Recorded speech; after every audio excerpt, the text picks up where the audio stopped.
Meu nome é Aila Sampaio, Aila Maria Leite Sampaio.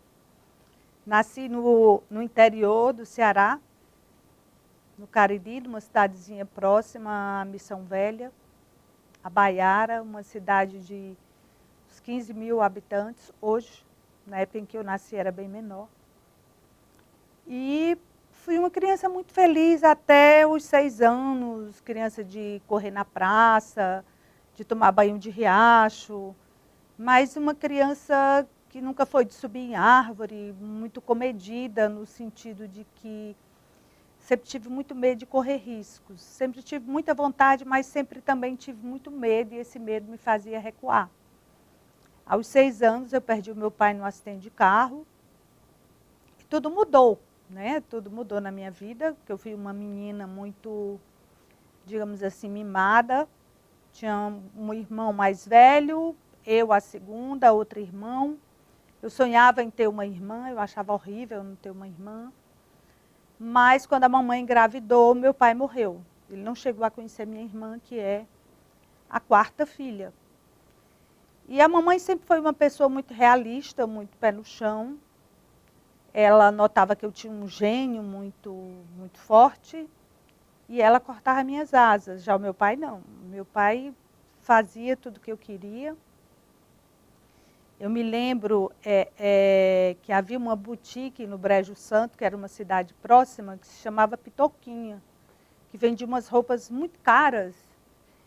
E ele me dava roupas dessa boutique. E eu vestia uma a cada dia da semana, não importava se tinha festa, se tinha missa, o que tinha, eu só andava muito arrumada. A calcinha, bunda rica, valizere. Combinando com a meia, o laço. E aí, sujava muita roupa e usava as melhores roupas. Minha mãe não tinha nenhum domínio sobre mim. Eu me lembro que aos domingos, era o dia de feira, minha casa era muito cheia. Meu pai era político. E eu tinha que sair sempre muito arrumada. E como eu vestia os vestidos, a revelia da minha mãe durante a semana, durante uma semana ela fez a capricho, me deixou vestir todas as roupas, e quando foi no domingo eu não tinha nenhum daqueles vestidos chiques para vestir. E aí a minha mãe, meu pai chegou e disse, por que a Ailinha está no meio da casa com essa roupa? Ela tem que estar arrumada, daqui a pouco o pessoal chega. A mamãe, mas eu não tinha lavadeira essa semana e ela vestiu todos os vestidos. Você não disse que ela podia vestir os vestidos quando quisesse? E aí ele imediatamente tirou o carro. Nós fomos a Brejo Santo. E ele conseguiu com que a Pitoquinha abrisse a boutique para que eu saísse de lá toda arrumada com uma roupa nova. Então vocês imaginem assim, se eu tivesse sido criada com meu pai, a pessoa que eu teria sido, né? Ele fazia todas as minhas vontades. Nem todas também, claro, porque ele não me deixava furar a orelha. E era o meu sonho, nem deixava cortar o cabelo, nem furar a orelha. E era o meu sonho colocar uns brincos. Com 6 anos, eu maquinei uma trama e decidi que eu queria ter a orelha furada. Então, dia de domingo, como eu já falei, era a feira em Abaiara. A casa era sempre cheia, ele estava sempre recebendo as pessoas. E eu fui à feira, procurei um ourives e disse, meu pai disse que você me entregasse um brinco. Ele vem te pagar depois. Como o papai era muito conhecido, tinha muita credibilidade, ele me entregou o brinco sem pensar. Desci, né, até a minha casa, que eu morava na parte mais baixa da cidade. Fui à casa da amiga da minha mãe, que eu sabia que furava a orelha. E disse, Fátima, a mamãe pediu para você furar a minha orelha. Ela, o quê? Teu pai mudou? Aí eu disse, mudou e pediu para você furar agora, porque a gente vai sair e eu quero estar com o brinco. E não havia telefone, era um dia muito movimentado, não ia confirmar. Ela me furou minha orelha. E eu saí de brinco 5 anos. Cheguei à minha casa, entrei, estava meu pai no sofá, recebendo um pessoal, uns políticos. E eu disse, oi pai, tudo bem? Olha, eu furei a minha orelha. O senhor tem que pagar ao senhor fulano de tal até o final da feira.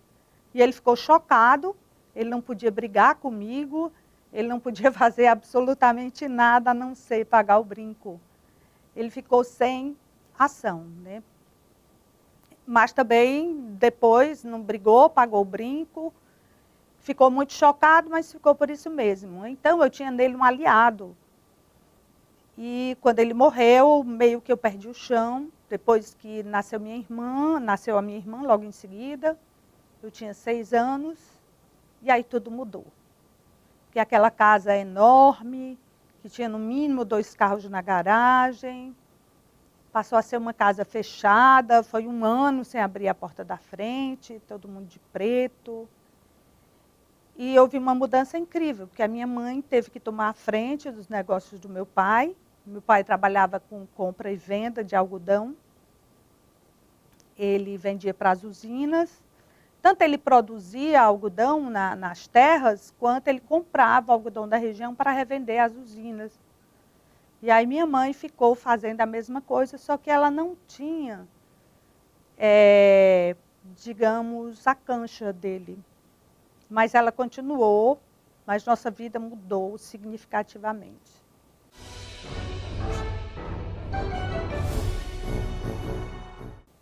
A minha educação foi em casa. Nós não tínhamos colégio lá, tínhamos somente um grupo escolar. Então havia aquelas professoras, eu não me lembro se eram formadas, se tinham só o curso normal, de outras cidades, que iam morar lá para dar aula às pessoas, porque não tinha escola, e eu estudei em casa, estudei particular até a 3ª série, na época chamava primária, né? E aí, depois eu fui morar em Milagres, onde tinha um colégio de freiras. Eu morava na casa do meu avô, pai do meu pai já tinha morrido. E foi lá que eu cursei o ensino fundamental. Cursei a 4ª, 5ª, 6ª, 7ª e 8ª série. Nós morávamos, eu, meus 2 irmãos, numa casa com uma senhora. E a mamãe continuou em Abaiara, porque ela precisava, ela tinha os negócios.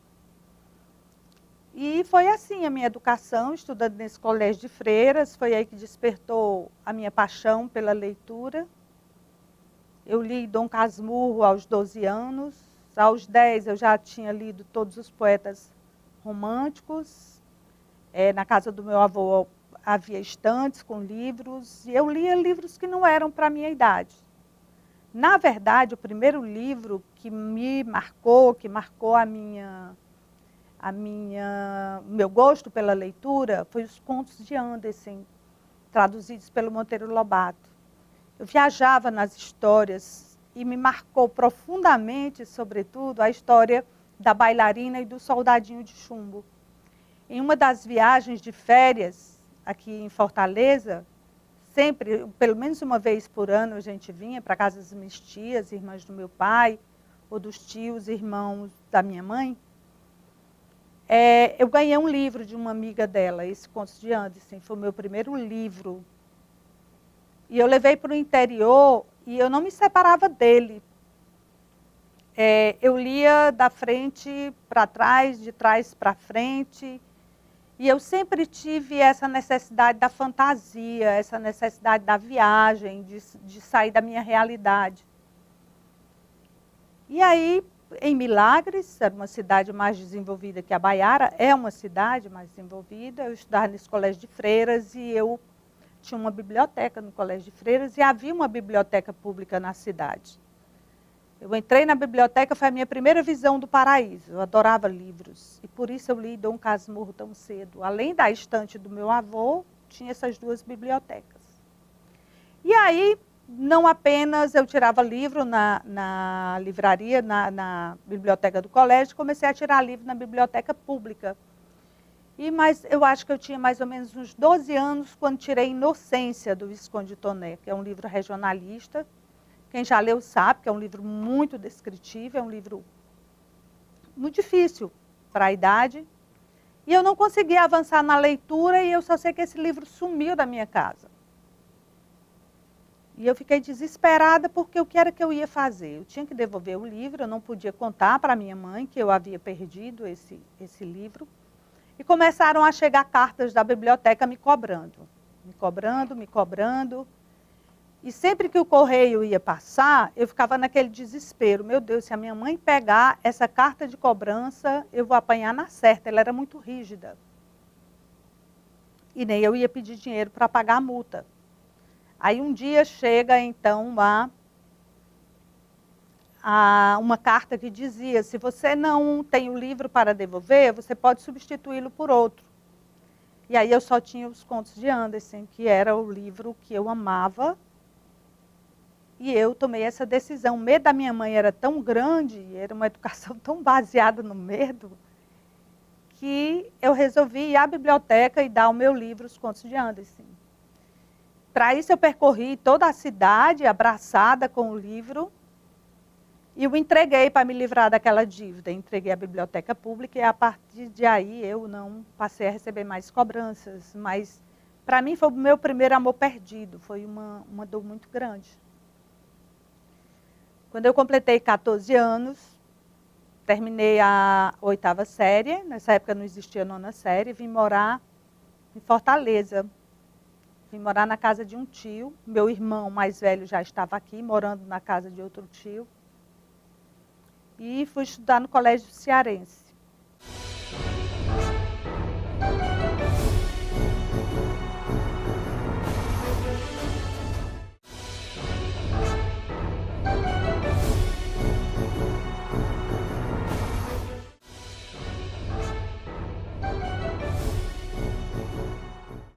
Foi uma mudança de vida completa, porque eu vinha aqui passar férias 1, 2 vezes no ano.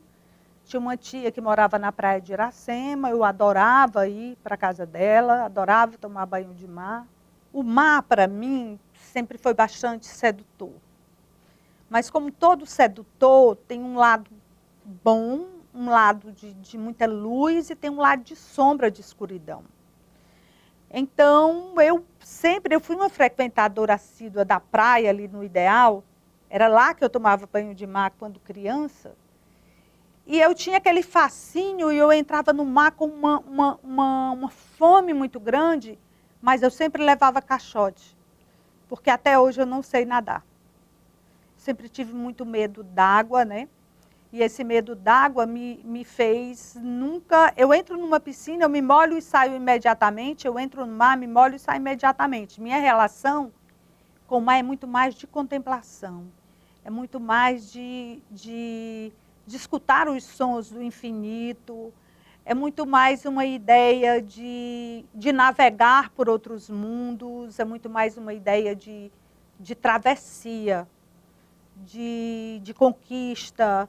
Ele me traz a história dos navegantes antigos, essa possibilidade de ir de um mundo a outro. Ele está muito presente na minha poesia, inclusive no meu último livro.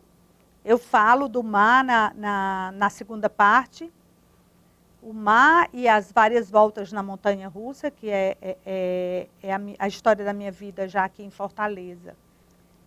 E quando eu vim morar, eu queria viver tudo. Eu queria viver na praia, eu queria viver bronzeada.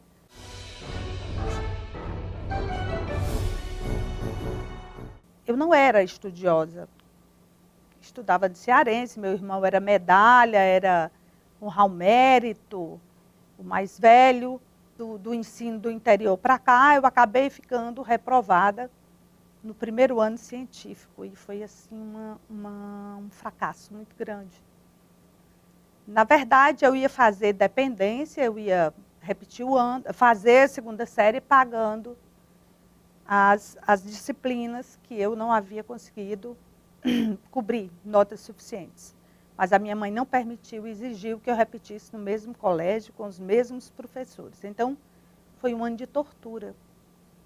Depois, segundo, terceiro ano, aquela fase terrível, fase de adolescência, sempre lendo muito, mas sempre estudando as coisas de que eu gostava. E o meu sonho era ser jornalista, era ser repórter, era aparecer na televisão, era ser uma correspondente internacional. E aí eu fui, quando terminei o terceiro ano, fiz vestibular na UFC para jornalismo. Nessa época, o vestibular da UFC era somatório. E eu fiquei reprovada, né, em física. Claro, me perseguia desde o primeiro ano. E o vestibular da UFC era uma vez por ano, então eu perdi um ano. Aí fui fazer cursinho, esperar o próximo vestibular. Veio o próximo vestibular um ano depois, claro, fiz para jornalismo, fui reprovada em física. Por isso que eu tenho ódio de física até hoje. Então foram 2 anos da minha vida em que eu não fazia, só estudava para passar no vestibular. E não fazia em outra universidade, porque só tinha jornalismo na Universidade Federal.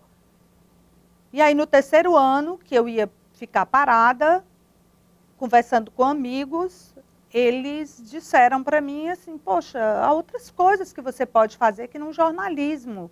O curso de letras é muito interessante.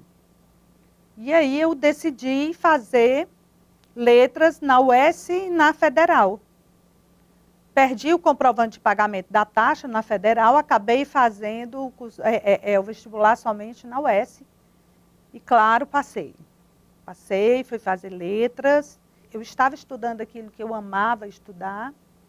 Eu fiz português, literatura, espanhol, centrada mais na literatura. Foi a época em que eu mais li, em que eu conheci pessoas que influenciariam muito a minha vida, como a saudosa professora Vicência Jaguaribe, a professora Lurdinha Leite Barbosa, que foi muito importante na minha caminhada. Fiz grandes amizades. Quando me formei, eu já emendei, porque nessa época não tinha TCC, não se fazia pesquisa, trabalhos científicos, e eu tinha uma necessidade de ir além. Eu queria carreira acadêmica. Eu trabalhava no BIC Banco, que era um banco dos coronéis interioranos, né, caririenses como eu. Foi um emprego que me deu o Coronel Adalto. E eu estive bancária durante 5 anos da minha vida, trabalhando em recepção, trabalhando com aplicações financeiras, coisas inimagináveis para quem me conhecia. Mas eu precisava trabalhar para ter as minhas coisas. Então, durante a faculdade de letras, eu trabalhava no banco. Emendei com uma especialização em língua portuguesa. E foi nessa especialização que eu conheci aquele que seria meu marido, pai dos meus filhos. Ele foi meu professor.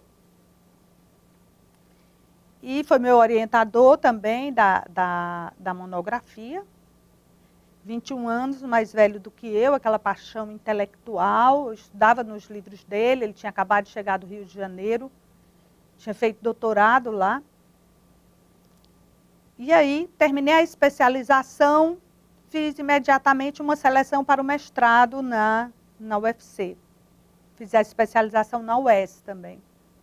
E passei na seleção, ganhei uma bolsa do CNPq. E aí eu decidi deixar o banco para me dedicar ao mestrado, até porque eu havia ganhado uma bolsa e com essa bolsa eu não podia trabalhar. E aí procurei o Coronel Adalto para pedir que ele me demitisse. Ah, coronel, queria que o senhor me demitisse para eu tirar meu FGTS, porque eu ainda não tenho um carro, eu queria comprar um carro. E se eu pedir demissão, eu perco. Não, você não vai pedir demissão, você vai passar agora assistente gerente. Ninguém vai pedir largar um emprego por uma bolsa de estudo, tire umas férias. E quando você voltar das férias, você me diz o que você decidiu. Aí eu fiz assim, tirei as férias. Fui a um congresso em Vitória, do Espírito Santo, e voltei decidida de que eu queria a bolsa do mestrado e queria realmente me demitir. Ele foi muito legal comigo, me demitiu, me deu todos os direitos, e aí eu comprei o meu primeiro carro. E foi interessante porque foi nessa época também que meu relacionamento ficou mais sério, e eu acabei engravidando da minha filha Júlia, minha filha mais velha, e a gente casou. Estava terminando o mestrado. Quando eu terminei o mestrado, em 1996, quando eu apresentei minha monografia, eu já estava grávida dela. E nesse ínterim, né, terminando o mestrado, eu também fui chamada para um concurso que eu havia feito para professor do Estado, trabalhar em escola pública.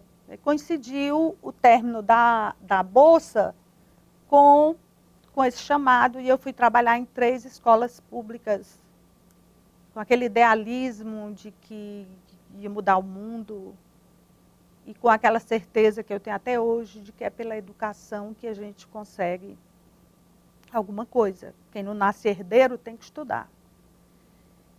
E foi assim que eu entrei na escola pública. Foi muito interessante, mas também foi muito estressante. Eu me lembro que, grávida da Júlia, eu separava briga de gangues, não eram facções, eram gangues, eram diferentes. Foi em 96, eu entrei em 95. E foi terrível a um ponto de, durante um período, uns 10 anos, depois disso eu ter que tirar uma licença sem remuneração, porque eu tive síndrome do pânico. A sala de aula era muito pesada. Uma vez eu entrei na sala de aula e um aluno deitado na cadeira, os alunos entravam e saíam a hora que queriam. E eu olhei para um aluno e disse: como é o seu nome? Aí ele disse: meu nome é Carcará. E o da senhora, como é? Então eram assintosos, eu me sentia muito ameaçada, muito fragilizada, meus filhos muito pequenos. Eu havia me separado há pouco tempo, cuidando deles 2, um com 6, 8, trabalhando muito, e eu decidi tirar uma licença sem remuneração. Uma licença apenas para cuidar da minha saúde. Isso porque eu já havia entrado na Universidade de Fortaleza. Eu entrei lá em 2000, entrei no curso de Direito, para dar aula de metodologia da redação. Dei alguns semestres, depois passei pelo curso de administração, pelo curso de turismo, dando aula de língua portuguesa. Depois passei para o curso de letras, e foi onde eu me realizei, dentro da sala de aula do curso de letras, trabalhando com literatura, fazendo aquilo que eu mais amava. Até a minha adolescência, que naturalmente é cheia de rebeldia, a minha rebeldia era comedida. Eu aprendi a ser uma pessoa muito comedida, e as pessoas assim, uma hora elas têm que estourar, de algum lado tem que estourar.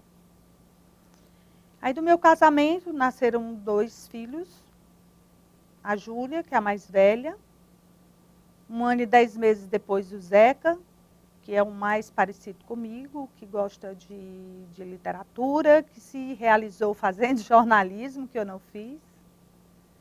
Hoje o cenário do jornalismo é bem diferente da minha época, mas é o que ele ama fazer e é como ele está se realizando. Há quem diga que a família é a ditadura do afeto, porque os amigos a gente escolhe, os familiares não. Mas eu ainda acho que, ainda de acordo com a filosofia espírita de que eu falei, as pessoas, elas não nascem na mesma família por acaso, e que é essencial que se conviva, que se resolva, que se apare as arestas. Hoje eu percebo, por exemplo, que a minha mãe, ao ser rígida em relação à educação que o meu pai me dava, foi super necessário. Senão eu seria uma pessoa muito cheia de vontades, e eu tive que conviver com a dureza, eu tive que conviver com uma certa rigidez, para ter hoje, digamos assim, a capacidade de escolha que eu tenho e o foco. Eu tenho muito foco nas coisas que eu vou fazer. E foi a minha mãe que fez isso ao cortar muitas minhas asas em determinadas situações, a me fazer perceber que um gênio forte, ele nem sempre é prova de fortaleza, às vezes é só capricho, às vezes digamos, é nocivo a você mesma, né? É nocivo a você mesma. Acho fundamental a convivência em família, eu sou uma pessoa extremamente família. É fundamental o diálogo, é fundamental que se escute o outro. Na minha relação com os meus filhos, como eu já falei, nosso diálogo vai de A a Z, nós não temos nenhum assunto tabu. Respeito à privacidade deles, mas eles mesmos me procuram para falar das coisas mais sensíveis até. Não tive muito isso também em outra geração, mas eu tentei sanar, digamos, na minha convivência. Sou muito ligada aos meus irmãos, todos, muito ligada aos meus sobrinhos, e eu acho que é pelo diálogo e é pela ideia de que você tem com quem contar.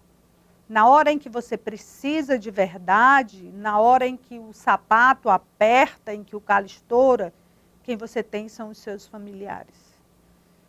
E minha mãe teve um problema de saúde muito grave nesses últimos 2 anos, passou por várias hospitalizações, idas à UTI, e ela, para mim, é um exemplo de superação. Tanto de superação pelo que ela fez quando meu pai morreu, que ela segurou a onda, criou a gente com o que ele deixou, deu uma educação melhor que ela poderia ter dado. E hoje está aí, renascida das cinzas, superando um CA terrível e superando pandemia, Covid, e sendo mais uma vez um exemplo de fortaleza e com um humor um tanto ácido. Minha mãe é uma senhorinha de 85 anos que tem um humor incrível. E isso é fundamental na vida. Hoje eu já tenho mais de 21 anos.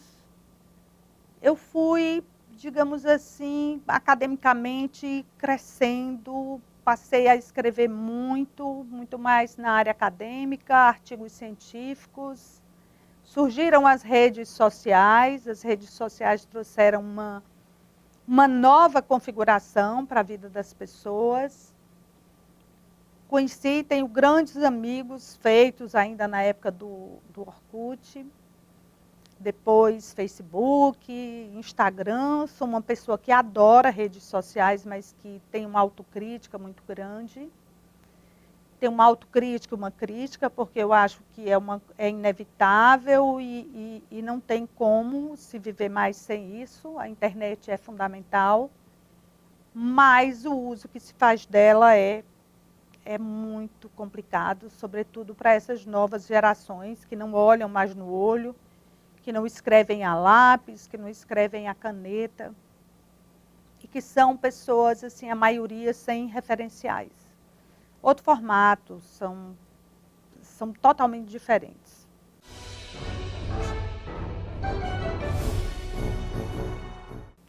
E os desafios da minha vida sempre foram enormes. Meu maior desafio sempre foi eu mesma, né? Sempre foi sobreviver aos meus enigmas. Eu sou uma pessoa de vida interior muito intensa. Sempre fui considerada uma pessoa muito forte. Por isso, nunca ninguém me poupou de absolutamente nada. Sempre escondi a minha fragilidade. Sempre achei que chorar era prova de fraqueza, então sempre chorei escondido, desde criança.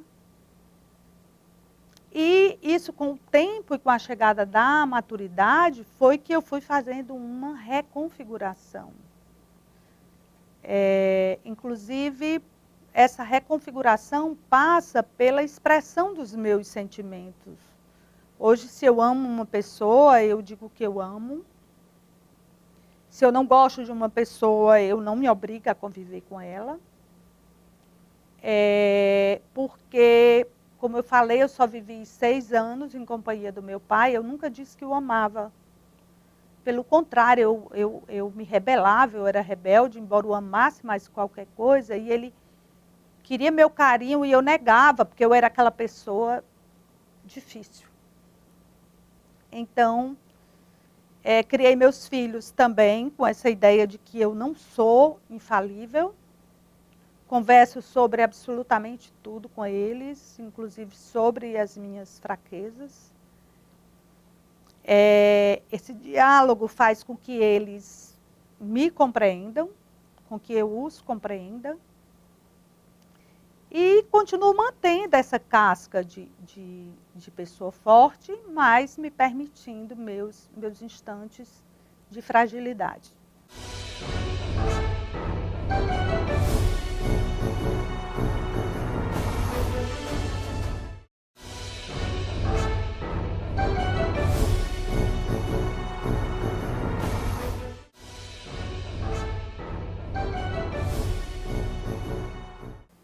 Quando eu estudava no Colégio de Freiras, eu escrevi um livro como um trabalho. Esse livro se chamava Minha Vida. Contei toda a minha história, certamente de uma maneira bem dramática. Não tenho, né, não guardei. Ele se perdeu no tempo. Antes desse livro, eu já escrevia diário. Eu adorava escrever diário. E quando eu cheguei aqui a Fortaleza, fui estudar no colégio, eu tive um professor Marcelo que me incentivava muito. E eu comecei a escrever poemas. Eu não sabia o que era poema.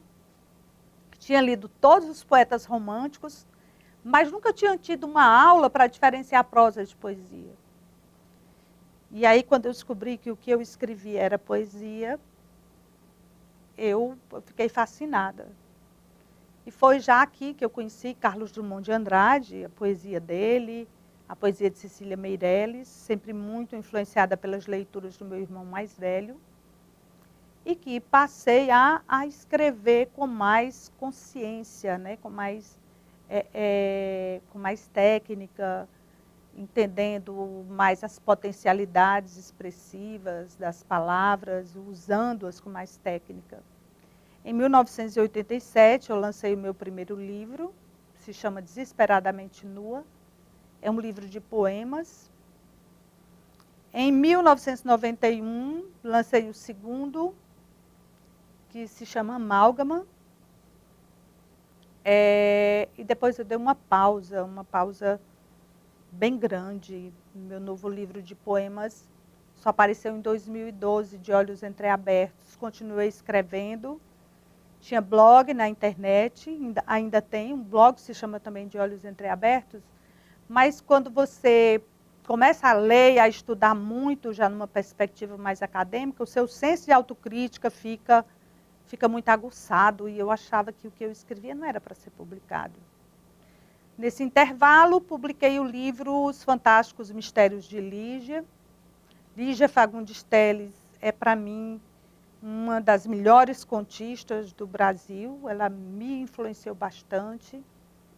Estudei a literatura fantástica no mestrado e a minha dissertação de mestrado foi sobre ela, sobre o livro Mistérios, os Contos Fantásticos.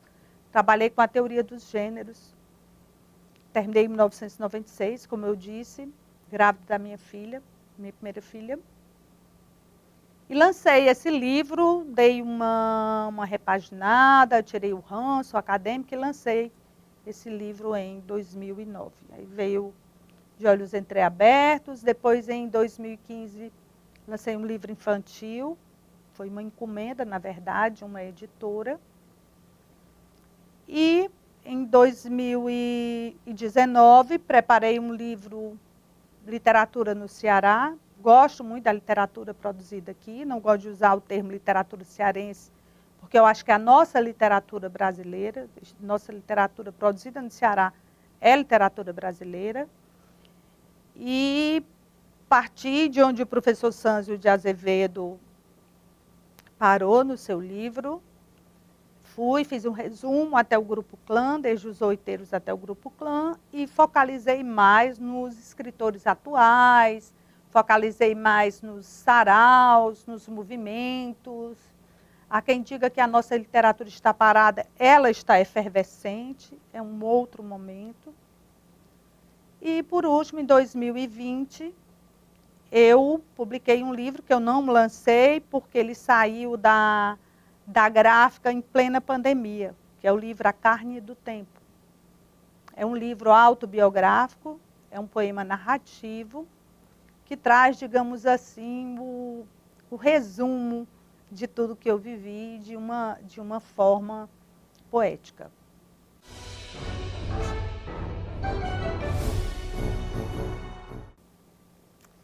Quanto à espiritualidade, eu fui educada na religião católica, fui educada na base do medo, né? Se você fizer tal coisa, você vai para o inferno.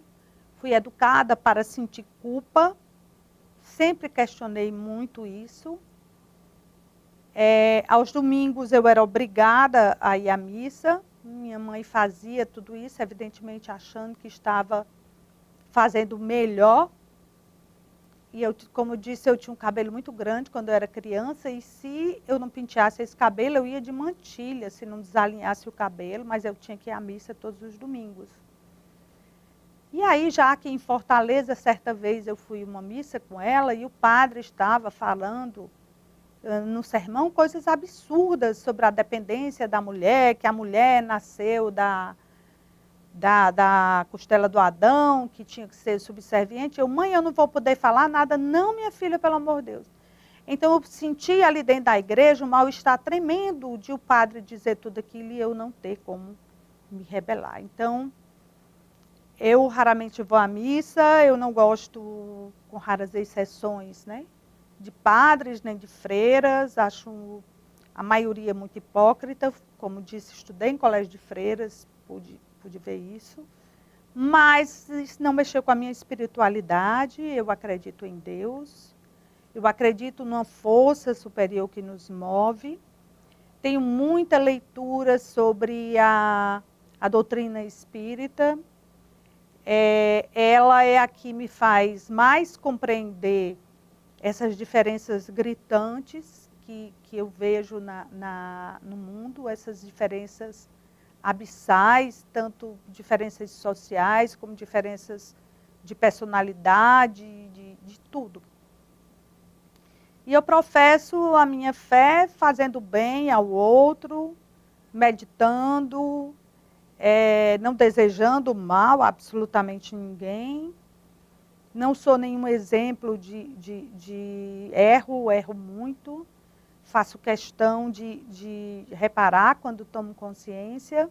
Tenho muito medo das pessoas muito certinhas. Eu costumo dizer para os meus alunos que a pessoa não pode andar sempre nos trilhos, senão o trem pega. De vez em quando você tem que sair dos trilhos, é necessário. Não há revolução sem sangue, não há parte sem dor. Faz parte da vida isso, e é fundamental que a gente saiba que tem um trilho para voltar. Adoro voar, como eu disse no começo, eu sempre gostei de fantasia, da literatura por isso, porque me tirava os pés do chão, mas eu gosto de voar se eu tiver a certeza de que eu tenho um chão para pisar depois. Eu não gosto de voar sem saber onde eu vou pousar. Essa necessidade de segurança, ela me atravessou desde criança. Tenho essa necessidade.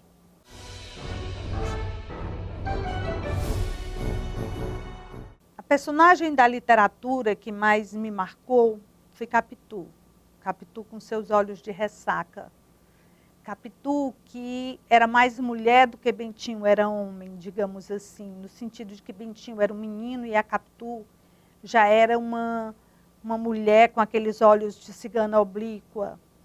Embora o Bentinho tenha minado toda a relação por conta do ciúme, Capitu foi embora e viveu com muita dignidade fora do país, né? Com seu filho Ezequiel. E se vocês me perguntarem o que eu acho, se Capitu traiu o Bentinho, eu digo que não. E que ela não traiu o Bentinho simplesmente porque ela o amava.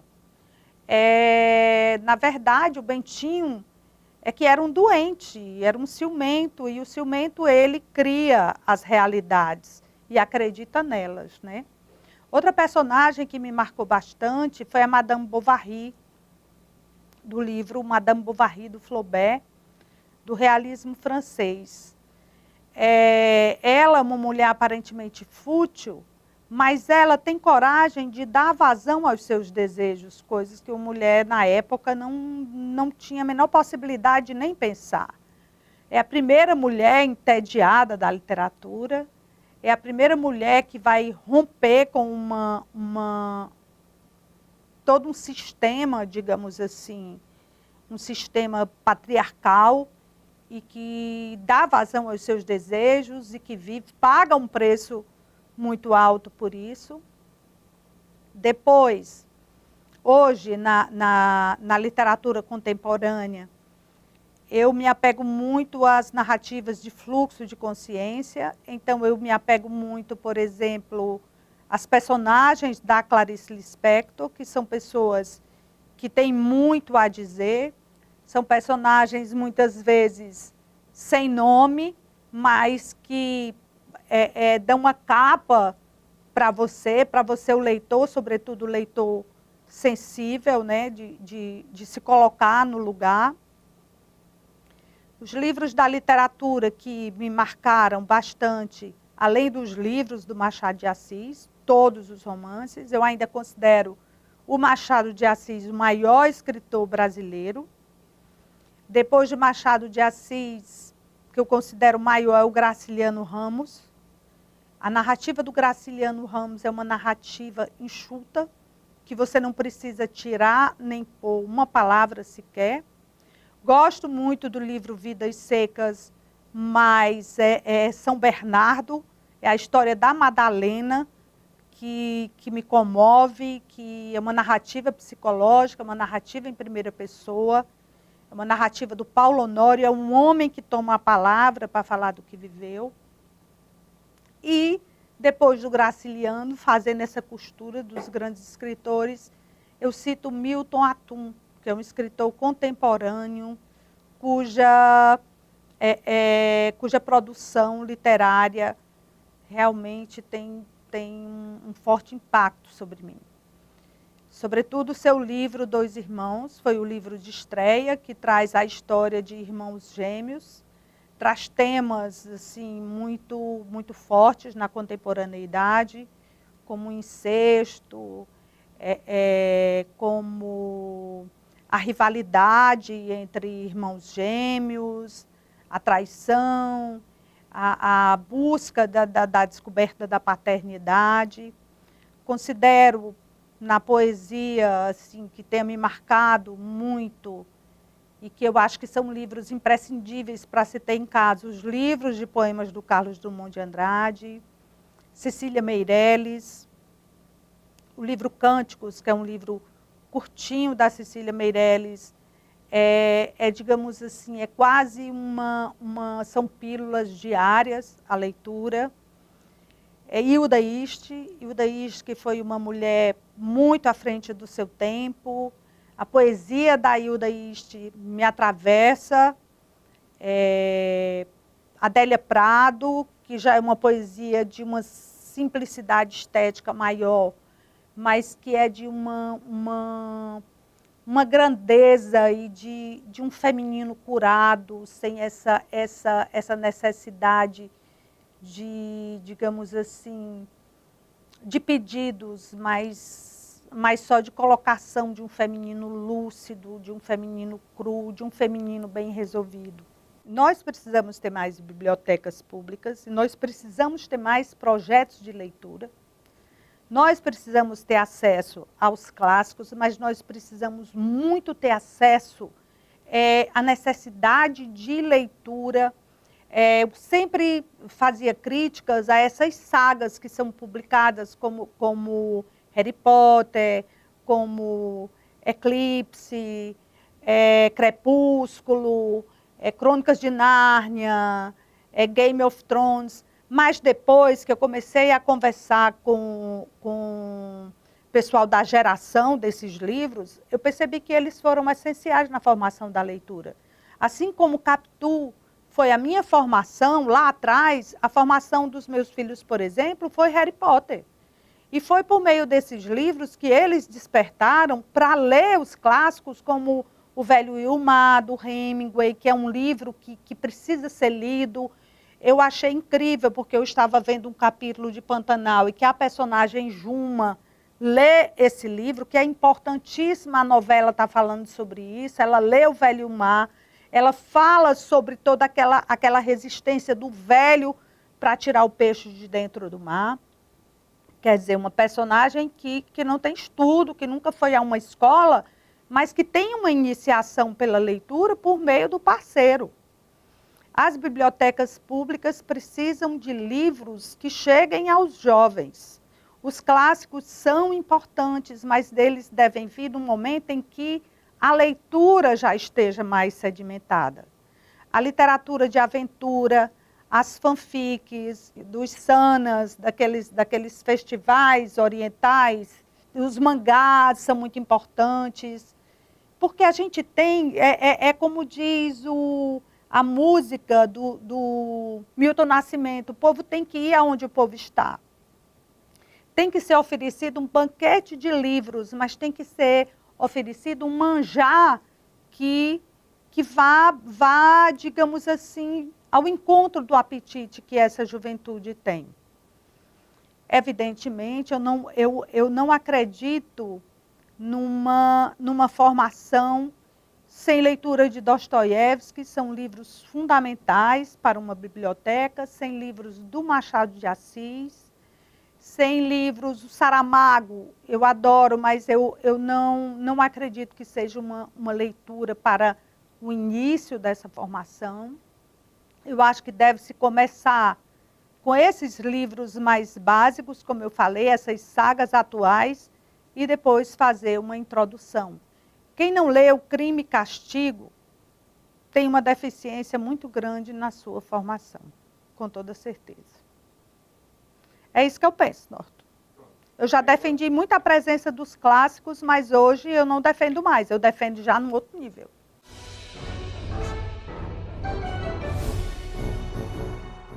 Eu costumo dizer, como professora de língua portuguesa, eu não sou uma professora mais gramatiqueira, não dá para ser. Hoje é muito importante a oralidade, é muito importante que haja comunicação, que não haja ruído na comunicação.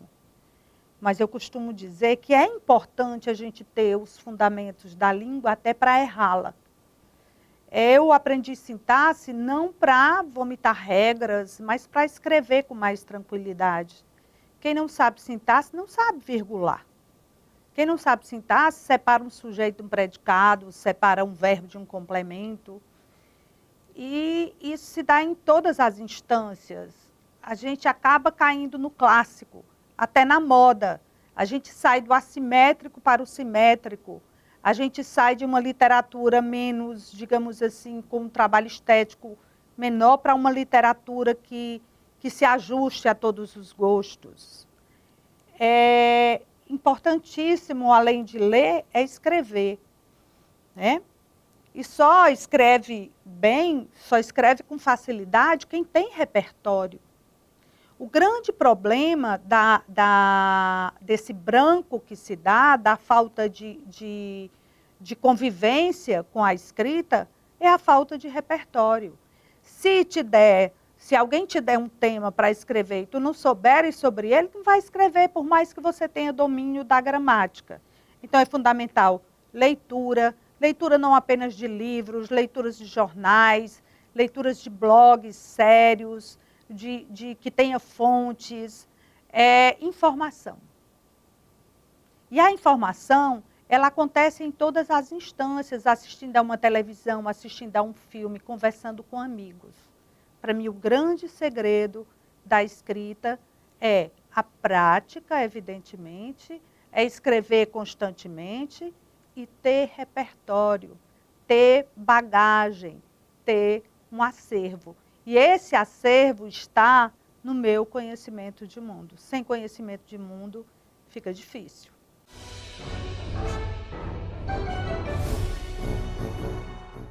Eu costumo sempre repetir na minha vida uma frase do Osho que diz assim: a vida não é um enigma para ser desvendado, é um mistério para ser vivido.